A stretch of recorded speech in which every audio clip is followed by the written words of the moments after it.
सबसे पहले आप Pepsi, Sprite, Coca Cola, mountain view और Thums Up, 7 up, cold drinks, simple जैसे सभी ब्रांडों को गौर से देखिए और बताइए कि इन सभी ब्रांडों पर एनर्जी कितना है, ये पूरी अच्छी तरीके से बताया गया है।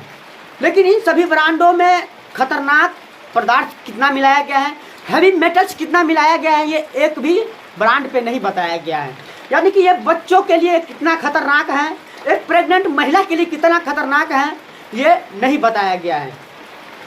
सिर्फ इसमें एनर्जी कितना है, सिर्फ ये बताया गया है। आज हम इन्हीं सारी तथ्यों पर विस्तार से बात करेंगे। आज इस सभी तथ्यों पर विस्तार से बात करने के लिए सबसे पहले नमस्कार, मैं विवेक कुमार, आप लोग देख रहे हैं नव तक न्यूज।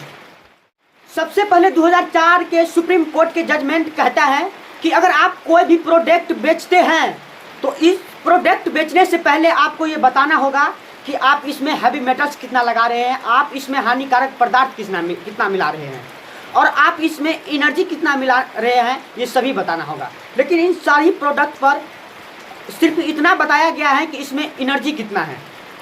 एक भी प्रोडक्ट पर यह नहीं बताया गया है कि इसमें हानिकारक पदार्थ कितना मिलाया गया है, इसमें हैवी मेटल्स कितना मिलाया गया है।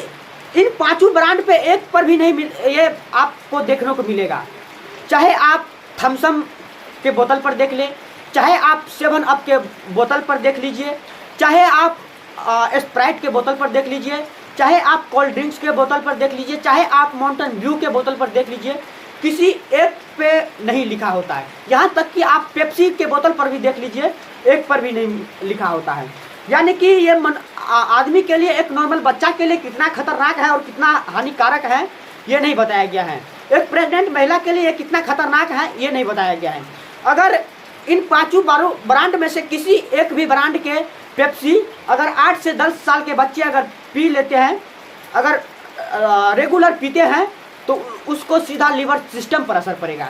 यानी कि उस बच्चे का लिवर सिस्टम जल्द ही खराब हो जाएगा। अगर ये पांचों ब्रांड में से किसी एक ब्रांड की पेप्सी अगर किसी प्रेग्नेंट महिला पीता है तो उसके लिए ये बहुत हानिकारक और ख़तरनाक चीज़ है, क्योंकि इसमें बहुत हैवी मेटल्स मिलाया जाता है। और मैं ये दावे के साथ कह सकता हूँ कि इसमें खतरनाक पदार्थ मिलाया जाता है।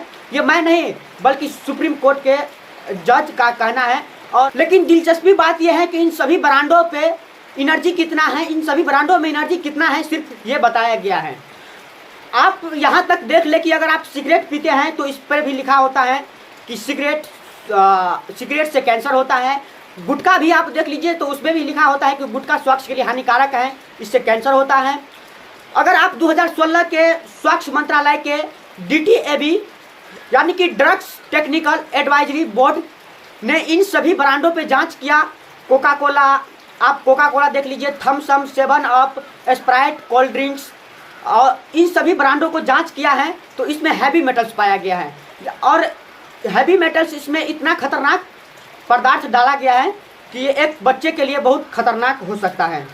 और ये सवाल भारत की सरकार से डंके की चोट पर होना चाहिए कि अगर जांच होने के बाद भी ये बिक क्यों रहा है। इसमें इतना खतरनाक पदार्थ है, ये जांच होने के बाद भी ये बिक क्यों रहा है। और अगर बिक रहा है तो, और ये सवाल भारत की सरकारों से डंके की चोट पर होना चाहिए कि जांच होने के बाद ये बिक क्यों रहा है।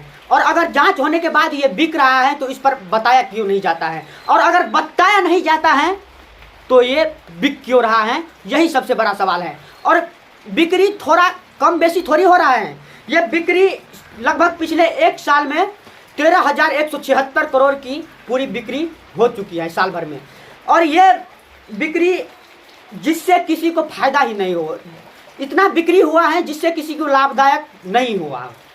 अगर ये इसी जगह पे अगर श्रीफल का रस बिका होता, अगर गन्ने की जूस बिका होता तो कितना अच्छा होता है, किसानों को कितना फायदा होता, यही सबसे बड़ा सवाल है। बाकी इसके बारे में आप लोगों को क्या राय है कमेंट सेक्शन जरूर बताएगा। तब तक के लिए मिलते हैं किसी नेक्स्ट वीडियो में। जय हिंद।